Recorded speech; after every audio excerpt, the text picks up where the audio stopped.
भाइयों दोस्तों,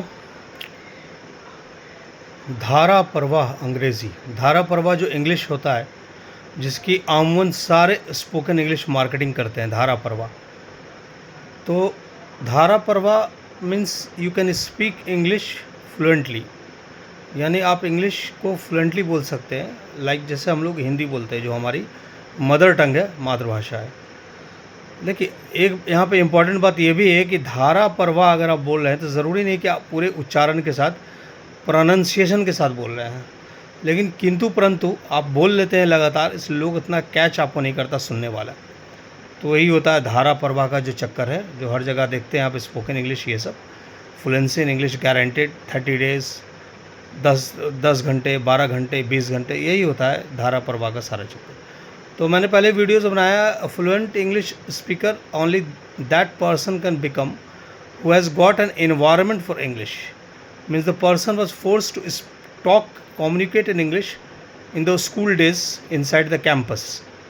That boy or girl, male or female, can only develop as a good speaker of English, good speaker of English language. Not everyone.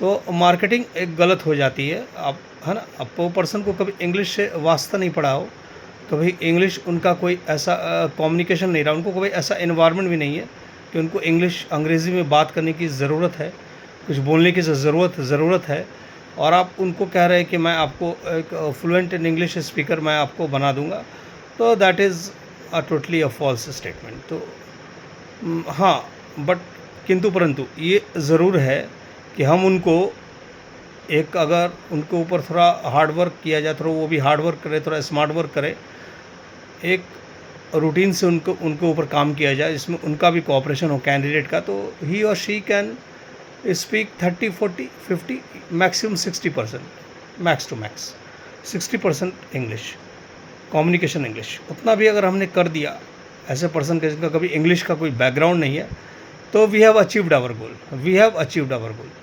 तो मैं एक request करूँगा लोगों से, जो भी लोग हैं, जो भी इंस्टीट्यूट चला रहे हैं, जो रिस्पॉन्सिबल पर्सन है सोसाइटी की तरफ, एक स्पोकन इंग्लिश भी आप चला रहे हो, तो you are a responsible person towards building up of the society. So kindly don't make too much fake promises. I can understand business में 19-20, 19-21, 19-23, 19-24, 19-23, 19-33, 19-37 करना पड़ता है, बिकॉज बिजनेस है। लेकिन मेरा बस इतना रिक्वेस्ट है कि 19-80 मत करो, don't make it 19 and 80। Problem वहाँ पे स्टार्ट हो जाए जब 19-80 आप कर देते हो। किसी को भी बुला के फ्लुएंट इंग्लिश बना दें, ऐसा नहीं होता है। आप अपने आप को भी नेगेटिव मार्केटिंग भी कर रहे हो, you are doing yourself the negative marketing. You are saying the guy you can make him fluent in English, giving him warranty, everything, with the assessment of a good counselor, but that is false, because the guy will not learn English, not be fluent, 50, 60, 40%, and the same person will speak outside।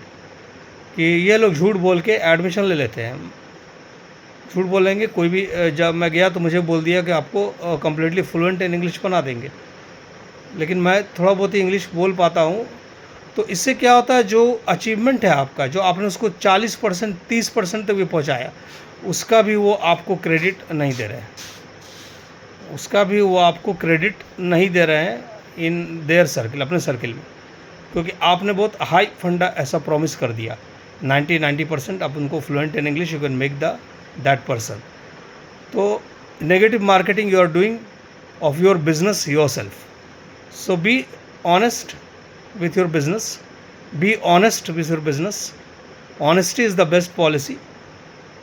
Little tricks are okay, every businessman follows little tricks to increase the profit, to increase the revenue, but don't make it only a little, don't make it a much. Okay, don't tarnish your image, अपने image को पूरी तरह damage नहीं करें outside अपने image को। एक education is a good field, you are going good to the society। So just a request to all the spoken English people who are running English classes or freelancers, anyone who are associated with the business of teaching English. Okay, thank you. Thanks a lot.